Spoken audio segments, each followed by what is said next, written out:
시청자 여러분 안녕하십니까? 센 경제 매거진의 곽동수입니다. 본격적인 휴가철을 앞두고 금융권에서 고객 마음 잡기에 사활을 걸고 있습니다. 이 경기 불황에 과연 이번 여름 휴가는 어떻게 가야 되나 고민이 많으실 텐데요. 금융권이 제공하는 다양한 마케팅을 활용하면은 알뜰하고 실속 있게 휴가 다녀오실 수 있으실 겁니다.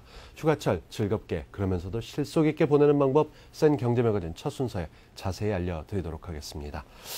센 경제 매거진 더 빠르고 실속 있는 뉴스 더 센 뉴스부터 시작합니다.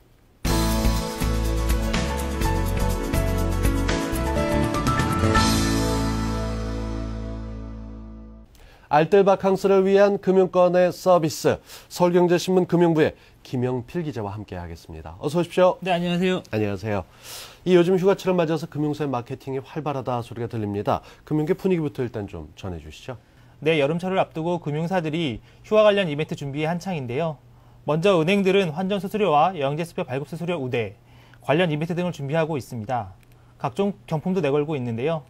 카드사들은 휴가철 현금 사용이 많다는 점을 감안해 현금 서비스 우대 서비스도 제공하고 있습니다. 보험사들은 여행 보험 등 해외 여행 계획을 겨냥한 상품들도 다시 내놓고 있는데요.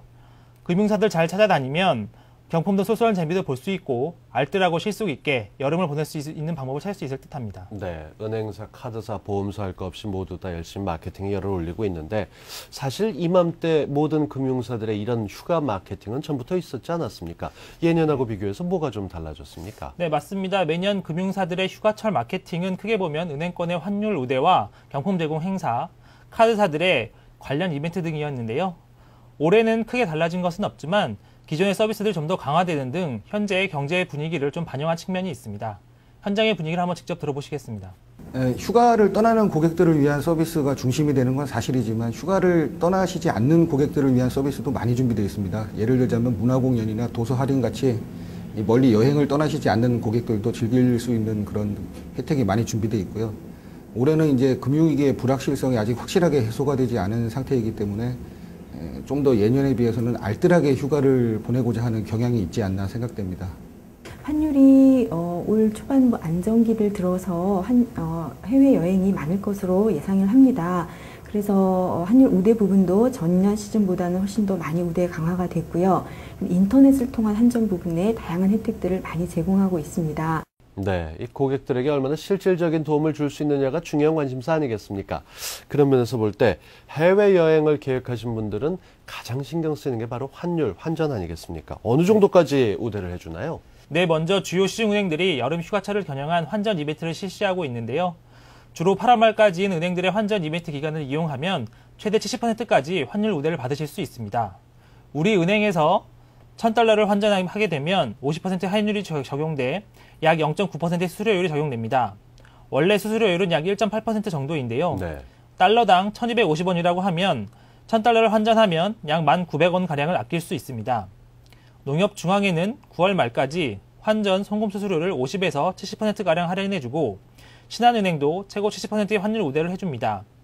하나은행은 최고 60%의 환율 우대를 제공하고 SK텔레콤 모바일 쿠폰 제시 고객에게는 10%를 추가로 우대해줍니다. 외환은행은 8월 말까지 인터넷 사이버 환전 고객에게 최대 70%까지 환전 수수료를 깎아주고요. 국민은행도 8월 말까지 환전 금액 및 고객의 거래 기여도에 따라 최고 80%의 환율 우대를 제공합니다. 또 기업은행은 최대 60%까지 환율 우대를 해주고요. 인터넷에서 환율 우대 쿠폰을 출력하면 더 많은 혜택을 받으실 수도 있습니다. 네, 환율 우대라 이게 정말 은행마다 조금씩 차이는 보고 있지만 관심들이 갈 수밖에 없는 부분인데 이게 쿠폰 얘기도 하셨고 어떤 종류의 고객이냐 뭐가 있느냐 이런 거에 따라 조금씩 차이가 납니다. 이 비교하셔서 나한테 맞는 은행 선택하시면 좋겠습니다. 이런 환전 고객 대상으로 한 이벤트도 다양하죠? 네, 은행들은 환전 고객을 대상으로 다양한 각종 이벤트도 진행하고 있는데요. 먼저 농협은 미국 달러와 500달러 이상 환전 고객이나 1,000달러 이상 송금 고객을 대상으로 추첨을 통해 총 51명에게 외화 자유 적립 예금을 100달러에서 500달러 입금해주고요. 추첨을 통해 100명에게는 우리 농산물 상품권 5만원권을 지급합니다. 신한은행은 미화 300달러 이상의 외화 환전 고객과 미화 1,000달러 이상의 해외 송금 거래 고객을 대상으로 추첨을 통해 300만원 여행 상품권, 테마 아쿠아파크 입장권, 영화 예매권 등의 경품을 제공합니다. 또 기업은행은 환전 페스티벌을 8월 말까지 진행하고 있는데요. 환전 고객에게 LCD TV 등 각종 경품이 제공됩니다. 이 밖에도 은행마다 다양한 이벤트를 진행하고 있어서 관련 이벤트를 찾아보시면 많은 도움이 되실 수 있을 것 같습니다. 네. 아유, 난 이벤트 같은 거 돼본 적 없어 하시는 분들 많으실 겁니다. 당첨된 분들 붙잡고 물어봐도 다들 그렇게 말씀하십니다. 또 누가 합니까? 한 2배 정도 수익을 올리게 될지 관심 갖고 지켜보시면 좋겠습니다. 자, 은행권 이야기 살펴봤고요. 카드사는 어떻습니까? 네, 한편 금융권에서 여름 휴가철을 겨냥해 관련 이벤트를 가장 많이 펼치는 곳 중에 하나가 바로 카드사들인데요. 현대카드는 휴가철 차량 이용 고객들이 많다는 점을 착안해 기존의 주유 할인 카드 현대카드 5의 가입 자격을 대폭 낮췄습니다. 이 카드는 그동안 현대카드 소지자만 발급을 받을 수 있었지만 앞으로는 현대카드 회원이 아닌 사람도 신규 발급을 받을 수 있게 됐습니다. 현대카드는 다음 달 말까지 5카드를 새로 발급받은 회원에게 8월 말까지 휘발유 1리터당 80원의 할인 혜택을 제공합니다. 신한카드는 휴가철 현금 수요가 많은 점을 감안해 전국의 신한은행 현금 인출기에서 카드론 현금 인출과 마이너스론 한도 약정 서비스를 개시합니다. 롯데카드는 회원들의 휴가철 목돈 지출 부담을 고려해 포인트로 카드 대금을 미리 결제하고 사후 포인트 할부 방식으로 갚는 쇼핑 세이브 한도액을 확대하기로 했는데요. 이에 따라 롯데백화점 이용 시 회원당 기존 70만 원이던 쇼핑 세이브 한도는 8일부터 100만 원으로 확대됐습니다. 네, 카드사가 이렇게 적극적으로 나서서 마케팅을 하고 있다. 굉장히 반가운 얘기처럼 들립니다. 문제는 이 고객들에게 과연 얼마나 금융계의 각종 서비스가 유용한가 이런 얘기 아니겠습니까? 고객들은 어떻게들 반응하는지요? 네, 사실상 고객들은 환율 우대 서비스를 가장 선호하는데요. 아무래도 해외 여행 등이 많은 휴가철이기 때문에 직접적인 혜택을 받을 수 있는 서비스를 가장 바라기 때문입니다. 카드사들의 현금 서비스 이용 확대 등도 인기가 있는 편인데요. 현장의 분위기를 한번 직접 들어보시겠습니다. 고객님들은 환율 우대를 가장 좋아하시고요. 그리고 해외 여행자 보험에 관한 관심이 많으시고 이 부분에 대해서 많이 만족해하고 계십니다. 전년보다 아무래도 해외 여행이 활성화될 것으로 보이기 때문에 점차 많은 이용을 하실 것으로 예상하고 있습니다. 아무래도 휴가철에 가장 선호하시는 서비스는 휴양지에서의 각종 할인 서비스죠. 이제 본인을 포함한 동반 3인 정도까지 이렇게 할인을 받고 입장할 수 있는 그런 서비스를 가장 선호하는 경향이 있고요. 카드 사용 금액이 올해 초에 이제 저점을 찍고 다시 이제 상승세로 돌아오는 분위기이기 때문에 경제 상황이 좋지는 않지만 예년에 비해서는 소폭이나마 상승할 것으로 예상하고 있습니다. 네. 이 현장의 분위기까지 들어봤습니다. 고객들은 피부에 와닿는 서비스를 선호한다. 이건 당연하면서도 기본적인 원칙이라고 할 수가 있는데 이런 부분들을 더 고려해서 다양한 혜택이 나왔으면 좋겠다 싶은 생각입니다. 이 각 금융사에서 어떤 서비스를 이용한 간에 이 휴가철 되게 되면 무료 여행자 보험 이런 거 가입해 주지 않습니까? 네. 이건 고객 입장에서 볼 때 어떤 장점이 있습니까? 네, 우리은행은 미화 300달러 이상 환전 고객 가운데 환전 금액에 따라 최고 5억 원까지 보장하는 동부화재의 해외 여행자 보험 무료 가입 서비스를 제공하고 있습니다. 신한은행도 미화 300달러 상당액 이상의 환전 고객은 해외 여행자 보험 무료 가입 서비스를 제공하고요. 하나은행도 1000달러 이상 외국 통화 및 여행자 수표를 매도 시 여행자 보험에 무료로 가입해 줍니다. 외환은행은 8월 말까지 사이버 환전 고객에게 무료로 해외 여행자 보험을 가입해 주는데요. 이처럼 무료로 가입시켜주는 해외 여행자 보험의 경우 실제 사고 시 보험 금액이 예상보다 적을 수 있다는 점을 유의해야 합니다. 따라서 해외에 장기간으로 나갈 경우에는 무료 보험의 보장 대상과 금액을 따져보고 부족하다 느낄 때에는 추가로 해외여행자 보험에 가입할 필요가 있습니다. 여행보험은 손해보험사의 홈페이지나 콜센터를 통해 간단히 가입할 수 있는데요. 비행기에 탑승하기 전에 공항에 있는 보험사 서비스 창구에서도 가입할 수 있고요. 네. 여행사에서 제공하는 여행보험이나 앞서 말씀드린 무료 여행자 보험은 속빈 강정인 경우가 많기 때문에 주의하실 필요가 있습니다. 네. 그렇습니다. 이 일상을 떠나서 모처럼 여유를 좀 찾아보려고 떠났던 여행에서 어딘가 조금이라도 다치게 되면 참 안 좋은 추억으로 남지 않겠습니까? 이럴 때를 대비해서 여행보험들 실속 있는 걸로 챙겨보셔도 좋겠습니다. 자, 이외에 휴가철 서비스가 보물터짓은 나왔으니까 이 옥석을 가려내는 좋은 정보, 지혜 좀 있으면 알려주시죠. 네, 환율 우대 서비스는 은행마다 기본 수수료가 다르고 할인 폭도 제각각인 만큼 이를 반드시 따져볼 필요가 있는데요. 자신에게 가장 유리한 곳이 어디인지를 알아본 후 선택하는 것이 좋습니다. 그동안의 거래 실적에 따라 주거래 은행에서 환전하는 것이 더 유리할 수 있기 때문에 이를 꼼꼼히 따져볼 필요가 있는데요. 또 현금 서비스 수수료 할인 등의 혜택 때문에 무계획적으로 돈을 쓰다가는 문제가 될 수 있기 때문에 네. 계획적인 지출 계획을 세우는 것이 좋습니다. 맞습니다. 이 경기가 어렵다고 웅크리고 있을 수는 없습니다. 이럴 때일수록 더 적극적으로 재충전에 나서는 자세도 필요할 텐데요.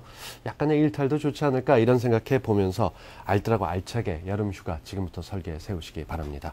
서울경제신문 금융부의 김영필 기자 수고했습니다. 고맙습니다. 네, 감사합니다. 우리 경제의 반짝이는 흐름을 살펴보는 시간 재테크 플러스입니다. 갑자기 끼니를 때워야 될 때 혹은 뭔가 물건이 급하게 필요할 때 들르는 곳이 바로 편의점입니다. 가격이 좀 높은 듯 하지만 그래도 편의점 좋지. 24시간 열려 있으니까 이렇게 생각하시는 분들 많으실 텐데요. 여기에 소비자의 다양한 욕구에 따라 변신하고 있는 편의점이 있습니다. 비싼 편의점은 옛말이다. 착한 가게에 장까지 볼 수 있는 편의점에서 무인 편의점까지. 지금까지 하는 다른 편의점의 변신, 재테크 플러스에서 만나봤습니다.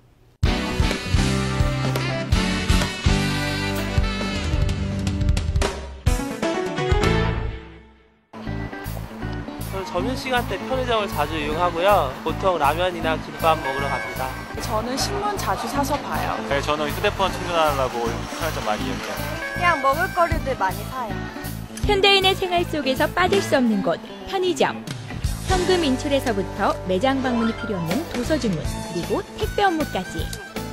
편리함을 찾는 소비자들의 기대를 만족시키기 위해 무한 변신을 꾀하고 있는 편의점을 재테크 플러스에서 만나봤습니다.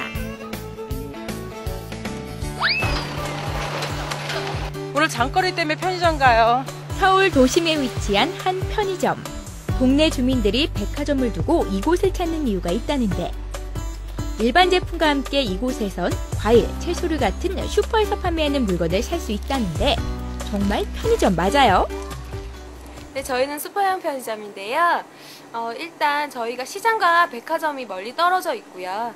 그리고 저희 편의점 24시간이라는 영업이라는 특성과 맞춰서 이 주변 상권에 거주하시는 분들이 주로 대부분 20, 30대 독신자층이나 맞벌이 부부세요.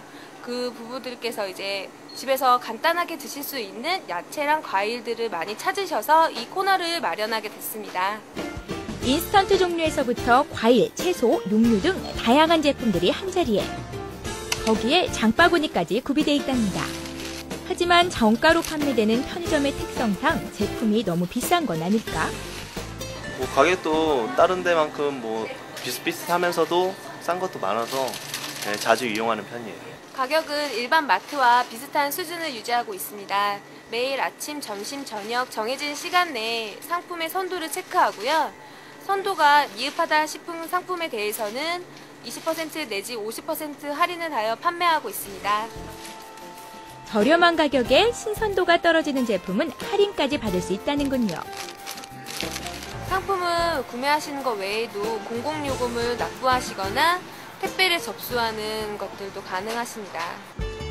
과일, 채소 구입과 더불어 공공요금 납부에 택배 서비스까지. 이 모든 걸 한 번에 해결할 수 있다는 게 이곳 편의점만의 장점. 편의점은 가까워가지고 또 가깝고 저렴해서 좀 편해요. 백화점까지 왕래할 필요 없이 가까운 곳에서 편리하게 이용할 수 있어 슈퍼형 편의점은 앞으로 점점 늘어날 것이라고 합니다. 이 집에 포장이 좋고 음식이 깔끔하고 질이 좋은 것 같아, 이 집에. 네? 질이 좋은 것 같아. 아무래도 가게 가까운 곳에 있으니까 이용하기 더 편하고요. 굳이 뭐 멀리 나가면 많이 사고 해야 되는데 가까운 데 있으니까 조금씩 먹고 싶은 만큼 살 수 있어 편해서 좋아요. 어느 날 테이크아웃 커피의 붐과 더불어 입맛 역시 까다로워진 현대인들. 그래서 고객들의 고급스러운 입맛을 만족시키기 위해 태어난 곳, 다름 아닌 카페형 편의점 되겠습니다. 라떼 한 잔이랑요, 아메리카노 2잔 주세요. 라떼는 따뜻한 걸로 주시고 아메리카노는 아이스로 2잔 주세요. 마치 카페에 온 것처럼 고급스러운 인테리어가 눈길을 끄는 야외 테라스까지. 이곳이 젊은 고객분들이 많이 찾아주시는 편의점으로서 기존의 편의점에 대비해서 찾아주신 도 많고 하다 보니까 편히 쉬었다 가실 수 있는 곳을 만들기 위해서 이곳에 카페형 편의점을 만들게 되었습니다. 편의점 커피라고 저렴한 재료를 넣느냐? 아닙니다.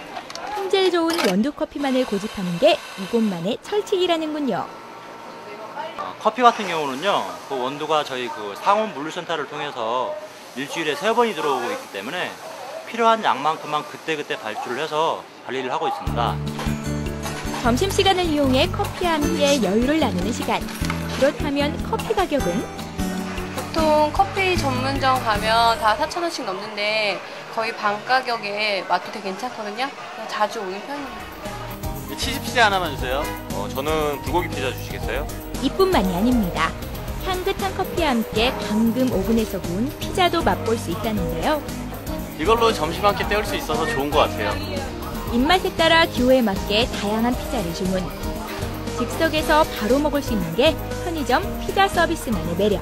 편의점 치고 이렇게 좀 취식할 수 있는 공간이 넓기 때문에 저희 와서 이렇게 간단하게 먹고 가기는 좀 편한 것 같습니다.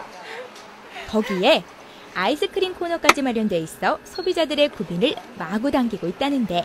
아이스크림 같은 경우는 그 아이템이 약 한 13종 정도가 있는데요. 계절적인 요인에 따라서 저희가 점포에서 그 계절에 맞게끔 약 6가지 아이템 정도를 취급하고 있습니다. 시원한 아이스크림과 함께 젊은이들에게 사랑받는 핫도그 코너가 따로 마련돼 있어 주민들에겐 간식 명소로 소문이 자자합니다. 지금 편의점을 이용하러 왔는데 커피숍도 있고 피자집도 있고 이러니까 멀티적인 복합적인 거라서 이용하기가 참 편리할 것 같아요. 회사에서 간식 먹을 때 의견이 분분한데 여기는 핫도그도 있고 피자도 있고 종류가 다양해서 되게 골라 먹을 수 있어서 좋은 것 같아요. 가끔 중간중간 출출할 때 오는데 마땅히 간식을 사도 먹을 데가 없는데 이렇게 테라스가 있으니까 간식 사서 먹기도 편하고 가격대도 저렴해서 다른 뭐 커피숍이나 그런 데 가서 사 먹는 것보다 훨씬 비용적인 면에서 시간적인 면에서 효율적이고 공간도 깨끗하고 좋은 것 같아요. 편리함의 아이디어가 돋보이는 편의점. 김포공항에도 있습니다. 물건을 사기 위해 안으로 들어온 손님. 그런데 점원은 어디 있는 거죠? 여기 사람이 없나 봐요. 그러니까 뭐야? 점원이 사라져버린 편의점. 이곳은 무인 편의점입니다. 모든 것이 자동화되다 보니 필요한 제품을 골라 버튼을 누르기만 하면 척척. 무인 편의점은 일반 편의점이 오픈하기 어려운 입지에도 무인으로 운영이 가능하기 때문에 만들게 되었고, 또한 무인 편의점을 통해 관리비, 인건비, 전기료가 영업비가 크게 줄면서 그만큼 수익이 날 수 있습니다. 고객들은 다양한 공간에서 편리하게 편의점을 이용할 수 있기 때문에 고객과 점포에 모두 이익이 발생됩니다. 음료, 유제품에서부터 간식거리까지 자동화 시스템이기 때문에 이용이 편리하다는데요. 제품 신선도 또한 엄격하게 유지된다고 하니 종업원이 전혀 필요 없는 이유를 알겠습니다. 무인 편의점은 최신 기술이 있기 때문에 관리가 용이합니다.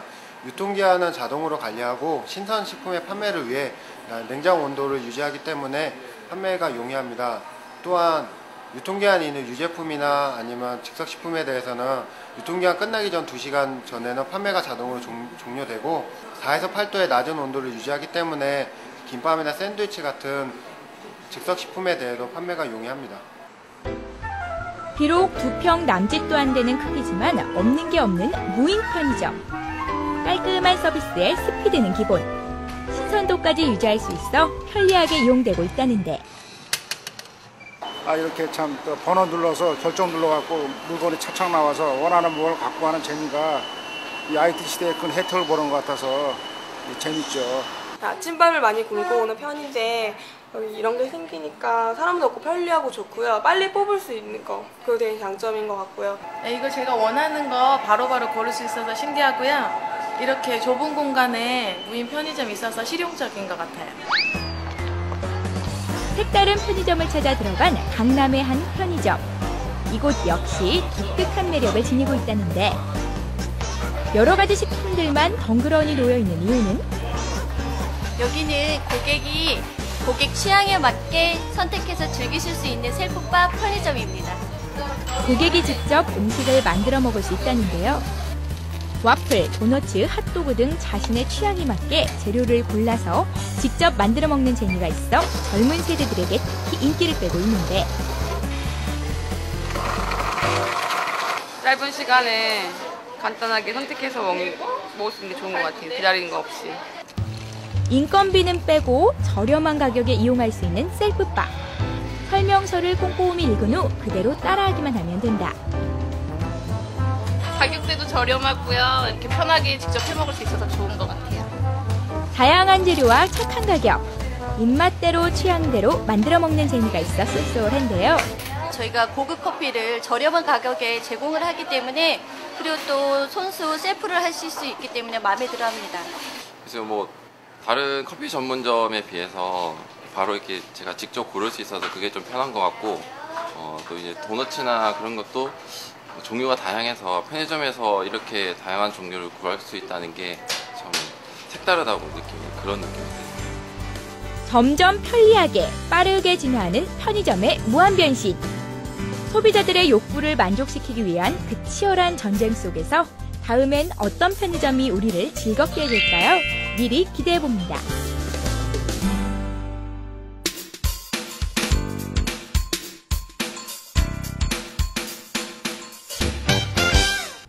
전문가와 함께하는 잘 벌고 잘 사는 법 시간입니다. 지난주에 이어서 보험 재테크 관련된 내용 살펴보도록 하겠습니다. 이 성공적인 재테크를 위한 기본, 절세에 있다는 거 다들 아실 겁니다. 이 중에서도 보험을 이용한 절세 방법은 다양한 접근이 있을 수 있다고 하는데요. 오늘 자세히 설명드리겠습니다. 자산관리계 명강사 이렇게 소개해드리겠습니다. TFCB 재무컨설팅의 이동훈 재무설계팀장입니다. 어서 오십시오. 예, 안녕하세요. 네. 보험으로 절세를 한다, 보장이 아니라 예. 많은 분들이 궁금해하실 텐데 일단 어떤 건지 개념부터 좀 짚어주십시오. 일단 보험을 통한 절세 방법에는 기본적인 절세 방법이 있고요. 좀 적극적이고 능동적인 절세 방법이 있을 수 있습니다. 네. 그러니까 기본적인 절세라고 하는 거는 보험에 가입해서 일정 요건에 해당이 되면 절세 혜택을 받을 수 있는 걸 얘기하는 거고요. 좀 능동적인 대응 방법은 현재의 재무 상황이라든가 미래의 재무 목표들을 고려를 해서 보험 상품을 굉장히 적극적으로 활용하는 방법들을 얘기를 하는데요. 네. 일단은 보험 가입을 했을 때 보험 가입자가 얻을 수 있는 세제 혜택부터 먼저 말씀을 좀 드리자면 일단은 보험료를 소득공제에 적용해 준다거나 뭐 보험 차익에 대해서 비과세를 적용해 준다거나 이런 것들을 얘기할 수 있는데 뭐 소득공제라고 하면 뭐 우리 근로소득자분들께서는 굉장히 다들 좋아하시잖아요. 그렇죠. 1년 동안 냈었던 세금 돌려받는다는 느낌인데 이 소득공제가 근로자가 납입한 보험료의 일부나 전부를 근로소득에서 공제를 해줍니다. 결과적으로는 소득세를 줄여주는 효과가 나타나기 때문에 이런 것들을 통해서 절세를 할 수 있는 방법이고요. 보험차익 비과세라고 하는 부분에서 보험차익이라고 하는 부분은 뭐 해약을 했을 때 해약환급금이라든가 만기환급금에서 납입한 보험료의 원금을 뺐을 때의 차익을 이제 보험차익이라고 얘기하는데 일반적으로는 이 보험차익이 이자소득과 동일하게 되기 때문에 과세를 해야 되는 게 맞습니다. 그렇죠. 다만 일정 요건에 해당했을 때는 비과세 혜택을 준다라고 하는 부분인데요. 좀 더 자세히 좀 말씀을 차차 드리도록 하겠습니다. 네. 그 보통 보험 가입할 때 되면 대부분 보장 내용이 어떤 건가 한번 살펴보게 되는데 지금 들으신 것처럼 뭐 연말정산 다들 해보셨을 테니까 직장인이라면은 이 보장되는 보험들, 절세되는 보험들에 대해서 어느 정도는 알고 계실 겁니다. 그렇죠. 근데 이게 보험에 따라서 종류가 워낙 많다 보니까 절세 지원하는 종류도 다양하지 않을까 싶은데요. 맞습니다. 일단은 보험 종류별로 한번 좀 살펴봐야 되는데요. 뭐 보장성 보험과 저축성 보험 그리고 이제 연금 보험을 좀 따로따로 구분해서 말씀을 좀 드리도록 하겠습니다. 일단 그 보장성 보험이라고 하는 거는 그 피보험자가 뭐 사망하거나 뭐 아프거나 다쳤을 때 그리고 또 재산이 없어지거나 뭐 이렇게 파손됐을 때 보험금을 이제 수령받게 되는데 일반적으로 보장성 보험의 특징은 내가 불입한 보험료보다 만기 환급금이 적다라는 거죠. 적다라는 거고요. 이 보장성 보험은 보험 그 약정 서류에 보험 증권이라는데 보험료 공제 대상이라고 표시를 할 수 있습니다. 그 표시가 되어 있는데 그거를 선택하셔야 되고요. 근로소득법상 근로소득자가 내는 그 한 해 동안 내는 보험료에서 연간 100만 원 한도로 소득공제를 받게 됩니다. 네. 물론 100만 원 한도가 요건들이 몇 가지가 있습니다. 그러니까 어떤 요건들이냐면 일단 계약자는 본인, 근로소득자 본인이나 어떤 그 배우자, 소득이 100만 원 이후에 가족들, 부양 가족이 되는 거고요. 피보험자는 화면에서 보시다시피 본인 포함해서 배우자와 거주자와 상계를 같이 하는 부양 가족들 전체가 되는데요. 다만 연령 기준이 있고 소득금의 기준이 있기 때문에 이 부분에 대해서는 조금 좀 신경을 써서 가입을 하셔야 되는데 예를 들면 소득이 100만 원이라고 하는 거는 우리가 흔히 말하는 연봉 기준으로 얘기하면 700만 원 정도, 700만 원이니까 700만 원 이하인 분들에 대해서만 소득공제가 가능하다는 부분이고요. 대상 계약으로는 뭐 생명이나 손해보험에서 있었던 일반적인 보장 상품들, 그다음에 농협이나 수협, 신협 등의 공제 같은 것들도 해당이 되니까 이런 부분들을 좀 잘 챙기시면 되겠습니다. 네, 기본적으로 지금 봤을 때 보장성 보험은 그렇고요. 자, 그다음에 그러면은 이 저축성 보험이나 연금 보험 이런 것들은 어떻습니까? 예, 저축성 보험 같은 경우는 일반적으로 보장성 보험이 아닌 보험을 전부 다 저축성 보험이라고 분류를 합니다. 네. 그러니까 이것의 특징은 이제 만기 환급금이 내가 낸 납입 보험료보다 크다는 것이죠. 초과하는 형태를 말하는데, 일반적으로 이 저축성 보험의 특징상, 이 금융세제상, 이 저축성 보험에 발생하는 이자 소득도 사실은 이자 소득으로 과세를 해야 됨이 맞습니다. 다만 보험을 가입하고 유지 기간이 10년 이상인 경우에 한해서는 아까 말씀드렸던 보험 차익에 대해서 그 규모가 뭐 100만 원이 됐던 100억이 됐던 상관하지 않고 비과세 적용을 해준다는 건데요. 근데 만약 이 비과세 적용을 못 받았을 때는 이제 어떻게 되느냐? 그거는 마찬가지로 은행에 예금했었던 것과 마찬가지로 15.5%의 일반적인 소득세 과세를 하게 되고요.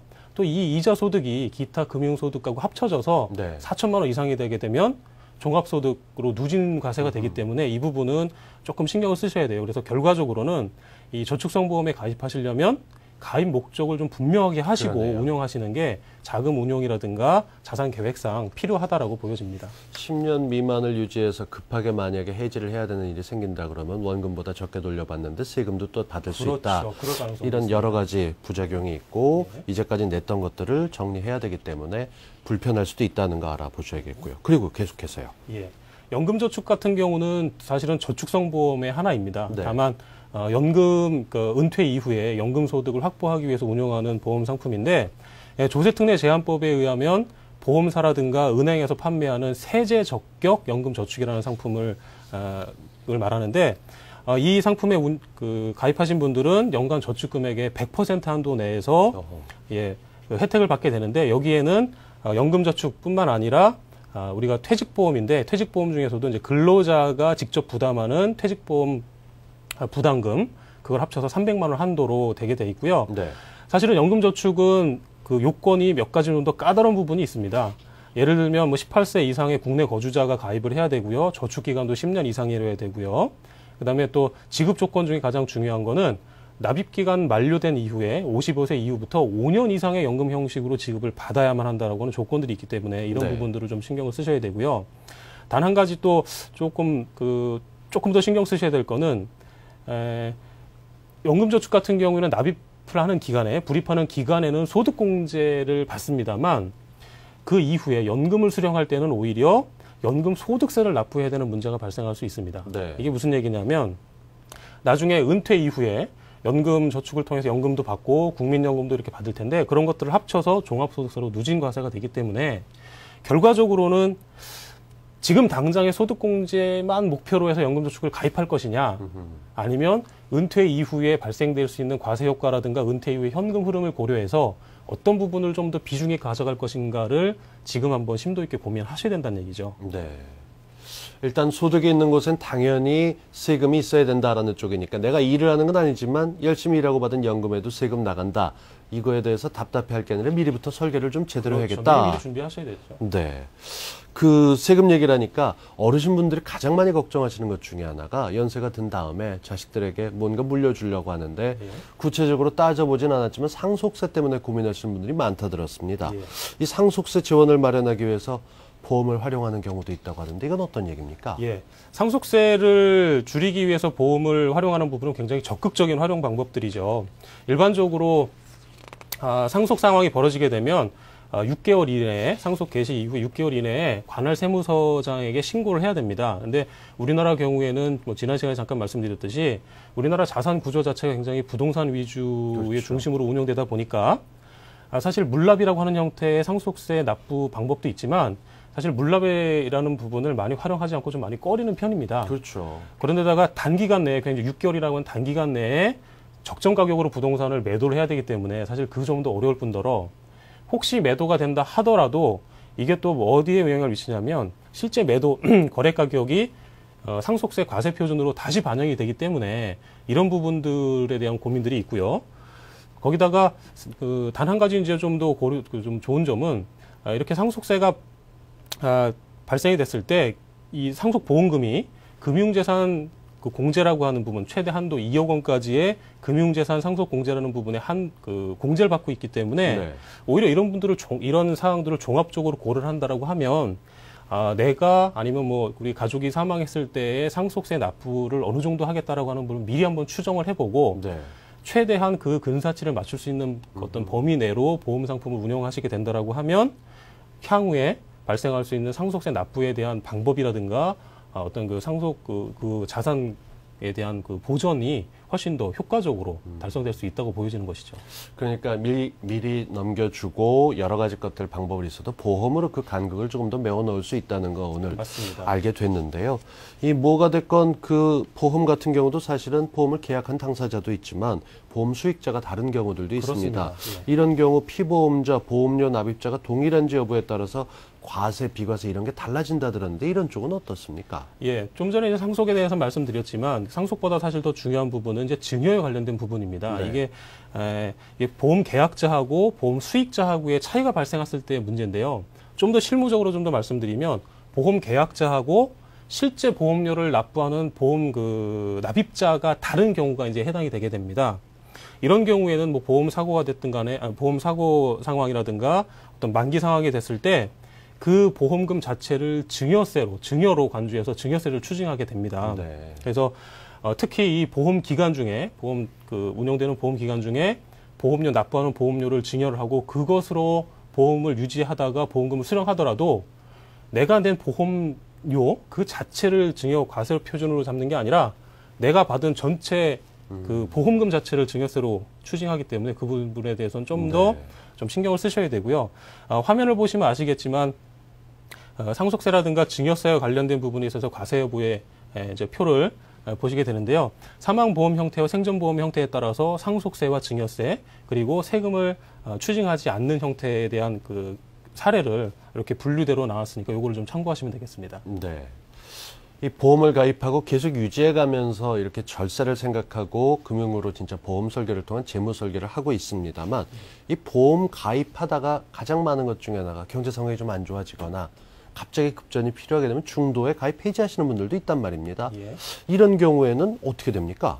일단 소득공제를 받고 있었던 상황에서 뭐 의무납입 기간을 못 채우거나 아니면 가입 조건을 충족시키지 못해서 중도 해지되는 경우들이 있게 되는데요. 그렇죠. 이럴 네. 경우에는 비과세 혜택이라든가 소득공제 자체를 못 받은 것도 문제가 되지만 추징을 당하게 됩니다. 그러니까 해지가산세 같은 추징을 당하게 되는데 그런 이제 추징을 당하지 않는 요건들이 몇 가지는 있지만 거의 예. 대부분 다 추징된다고 보시면 됩니다. 10년을 달기로 해서 여러 가지 면제받았는데 예. 7년쯤 했겠다. 그럼 네. 나머지 7년치 냈던 것들, 면제받았던 걸 다시 내야 그렇죠. 되는 해지 건가요? 가산세를 내야 되는데 물론 거기에 대한 기준은 있습니다. 예. 예를 들어서 연금저축 같은 경우에는 어떤 때 해지가 되냐면 만료 기간, 그러니까 그 연금저축은 10년 이상을 이제 납부를 하셔야 되는데 유지를 하셔야 되는데 그 기간을 채우지 못했다거나 그럴 경우에 또 만기 이후에 연금 형태로 5년 이상의 연금 형태로 받아야 된다고 말씀드렸는데 그게 아니라 일시금으로 수령을 한다거나 이런 경우가 이제 문제가 되는데요.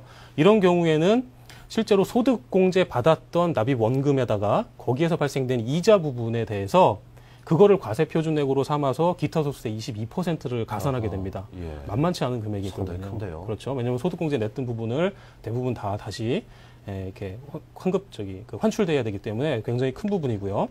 다만 기타 소득도 그런데다 거기에다가 또 한 가지 더 좀 아셔야 될 거는 가입 후 연금저축의 경우에는 가입 후 5년 이내에 해지할 경우에는 거기에다가 일반적인 기타 소득세 외에 해지가산세가 추가적으로 추징이 됩니다. 네. 해지가산세는 납입 원금의 누계액의 2%니까 그것도 무시 못할 수준이 된다는 거죠. 그러네요.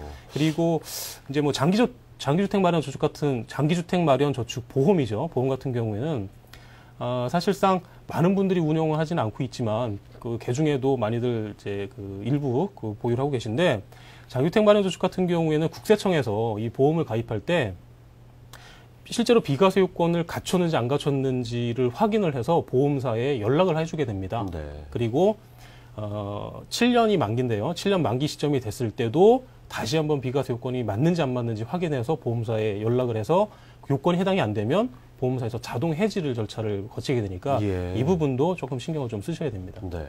국세청과 연계가 돼 있기 때문에 이건 당연히 알아야 될 부분이다 싶은 생각이 드는데 지금 저희가 일반적으로 근로소득자를 중심으로 얘기를 하고 있습니다. 직장인들이라면 상관이 없지만 대한민국에 이 자영업 하시는 분들도 참 많지 않습니까? 이런 분들은 어떻게 보험으로 세제 혜택을 받을 수 있는 방법이 있습니까? 물론 있습니다. 그 자영업자, 특히 이제 사업 소득자분들 같은 경우에 소득세 계산할 때는 총 수익 금액이라는 데서, 그러니까 총 벌어들인 수익 금액에서 필요 경비를 차감하게 되는데 네. 그 조건은 원칙적으로 사업에 직접적으로 연관이 있는 비용만 이제 차감을 해주는데 사실상 이런 개인적으로 보험 가입한 것은 거기는 해당이 안 되기 때문에 네. 직접 어떤 어떤 혜택을 받을 수는 없지만 단체 순수 보장성 보험이라는 것과 단체 환급구 보장성 보험의 경우에는 전액 필요 경비로 인정이 되기 때문에 이런 것들을 좀 활용하시면 될 것 같고요. 좀 전에 말씀드렸던 세제적 연금 저축이라든지 뭐 장기주택 마련 저축 보험 같은 경우는 사실상 뭐 개인분들이 근로소득자가 아닌 분들도 가입 가능하시기 때문에 그런 방법을 통해서 소득공제라든가 아니면 비과세 혜택을 받으시는 것도 하나의 절세 목적으로서 방편으로서 활용 가능하지 않나 싶습니다. 네, 이 이름이 좀 어렵긴 한데 세제 적격 연금 저축보험, 예. 그다음에 장기주택 마련 저축보험, 일반 저축성 보험 뭐 이런 것들 비과세 이 자기에 해당되는지 안 되는지 자영업 하시는 분들은 좀 판단을 해보셔야겠습니다. 네. 자, 이 보험으로 절세하는 방법이 여러 가지가 있습니다. 일단 그렇지만 절세 받았던 것이 보험 계약이 상실되는 순간에 다시 여러 가지 부담이 돼서 돌아올 수 있다는 것까지 참고하셔서 절세에 대한 계획들 많이 세워보시면 좋겠습니다. 아는 만큼 혜택도 달라지는 보험 관련된 재테크, 절세 이야기 들어봤습니다. TFCB 재무컨설팅의 이동훈 재무설계 팀장이었습니다. 고맙습니다. 예, 감사합니다. 지난 4월 중소기업 기술혁신협회는 극심한 불황 속에서도 꾸준히 선전하고 있는 33개 다윗 기업을 선정해 발표했습니다. 이 안에 당당히 이름을 올린 기업이 있는데요. 아직 일반인에겐 낯선 네오티스가 바로 그 주인공입니다. 외국에 텃밭이던 초정밀 공구 분야에서 이 발을 들인 지 7년 만에 라우터 비트 분야 국내 점유율 70%를 기록한 기업인데요. 네오티스의 신상철 대표를 오늘 퍼스트 클래스에서 만나봅니다.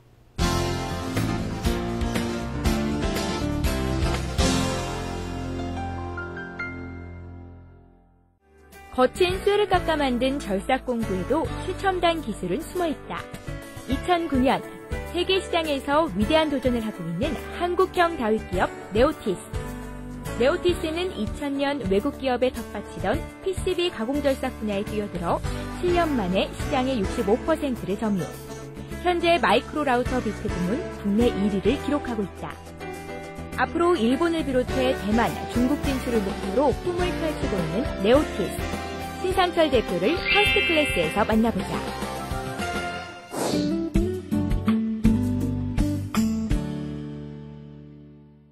네오티스에 본격적으로 일하게 된 것은 2006년 3월입니다.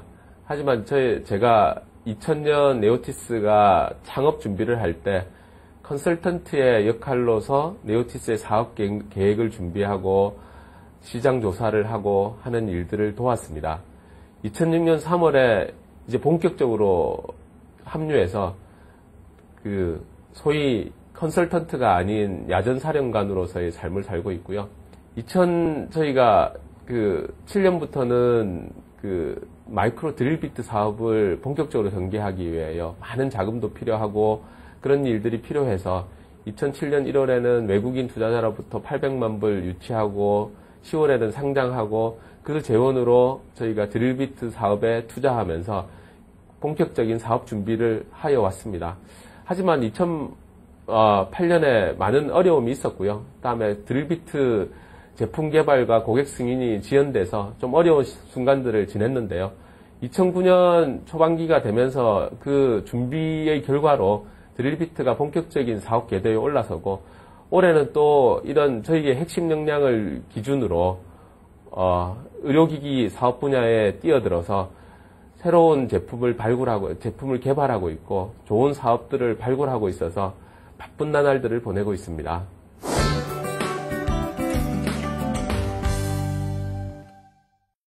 저희의 초정밀 공구를 만들게 된 계기는 저희 공구가 실제로는 그 전자제품에 필수적으로 사용되는 필수 부품인 PCB, 그다음에 프린티드 서킷 보드라고 하는 인쇄 회로 기판 제조에 들어가는 저희들도 소모성 공구입니다. 저희 소모성 공구는 마이크로 드릴 비트와 라우터 비트로 형성이 되는데요. 마이크로 드릴 비트는 인쇄 회로 기판 각 층 간의 전기를 통하게 하거나 다음 그 위에 칩을 올려놓기 위하여 그 홀을 가공하는 부품이고요. 마이크로 라우터 비트는 큰 사이즈로 인쇄 회로 기판을 만든 다음에 제품 사이즈로 잘라내는 데 사용되는 부품입니다. 네오티스가 사업을 시작하기 전에는 대부분의 그 초정밀 공구는 뭐 선진국에서 수입하였어요. 독일이나 일본이나 이런 데서 수입을 하였고요. 저희의 인쇄 회로 기판을 만드는데 대부분의 기술이 국산화되었는데도 불구하고 거기에 사용되는 부품들이 대부분 수입되다 보니까 저희 국내 기업들이 상당히 뭐 애로를 많이 겪고 있었습니다.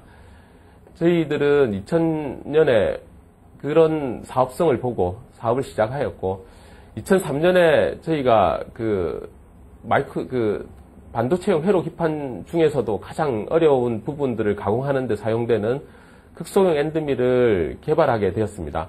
그 당시에 가장 고난이도의 기술이었고요. 후발주자가 하기 어려웠던 일이었는데 삼성전기와 연구개발을 끊임없이 했고요.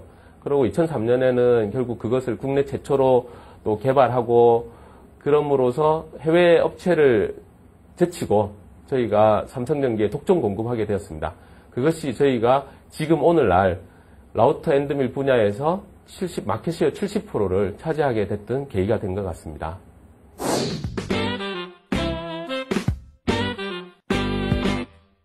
네, 뭐니 해도 이게 후발주자로 이 시장에 PCB 절삭 가공 분야에 뛰어든 국내 업체가 새내기로서 그 외국산 제품이 아니면 안 된다는 고객의 고정관념을 깨고 그 저희 제품을 쓰게 만드는 것이 가장 그 어려웠던 부분인 것 같습니다.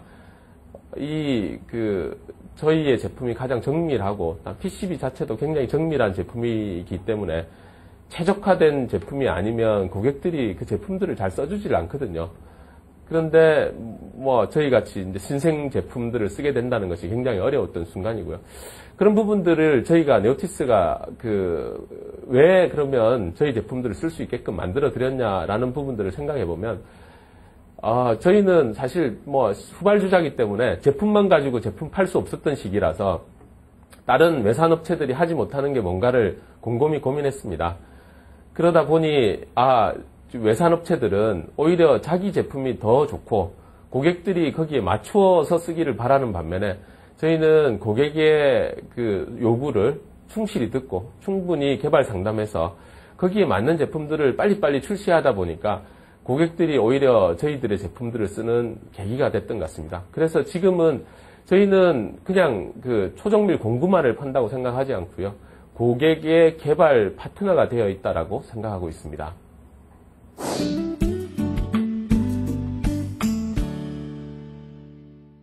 네, 요즘같이 어려운 시기에 그 한국에서 중소기업 경영하면서 거창하게 경영 철학 이렇게 생각하고 경영하는 사람들은 별로 없고요.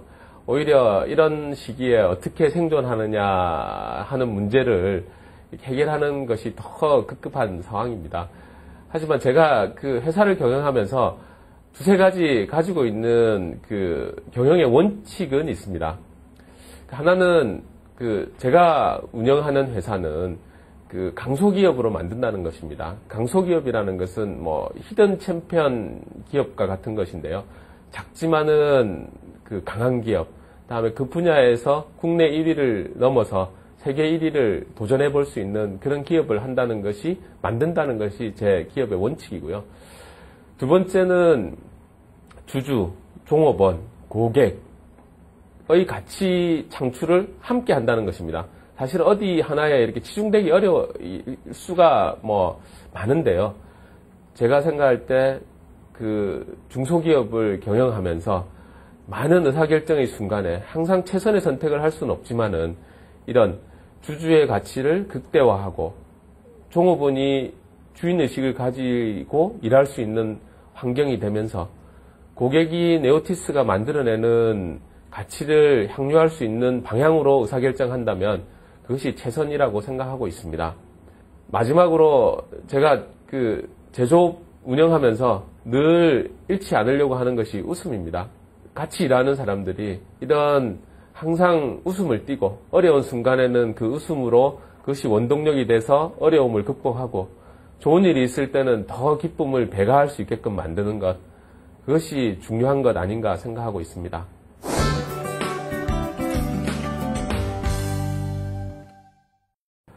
저희 네오티스는 창립한 지 7년 만인 2007년 10월에 코스닥에 상장되었습니다. 저희 네오티스 2008년에는 마이크로 드릴비트의 사업 등계를 위하여 고객의 승인을 받고 신제품 개발하는 데 주력하고 있고요. 올해 2009년에는 그 결과로 마이크로 드릴비트를 올해 연말 정도에는 월 150만 개 정도 판매할 수 있을 것이라고 생각하고 국내 시장 마켓쉐어 30%까지 차지할 수 있을 것이라고 생각합니다. 또한 75미크론, 90미크론의 극소형 마이크로 드릴비트 개발에 주력하여 저희가 극소형 엔드밀을 개발하여 국내 시장을 짧은 기간에 장악했던 성공 신화를 드릴비트에서도 한번 다시 재현해 보려고 하고 있습니다. 또한 저희는 2009년에 그 중국, 일본 등지의 대리점 체제를 만들고 있습니다. 그래서 저희의 제품들이 일본, 중국에 팔려질 수 있도록 노력하고 있고요. 2010년에는 가시적인 성과가 있을 것이라고 생각합니다. 뿐만 아니라 저희의 초정밀 가공을 하는 핵심 역량을 다른 분야인 의료기기 분야에 접목시켜서 저희의 핵심 역량을 극대화시켜 보려고 노력하고 있습니다.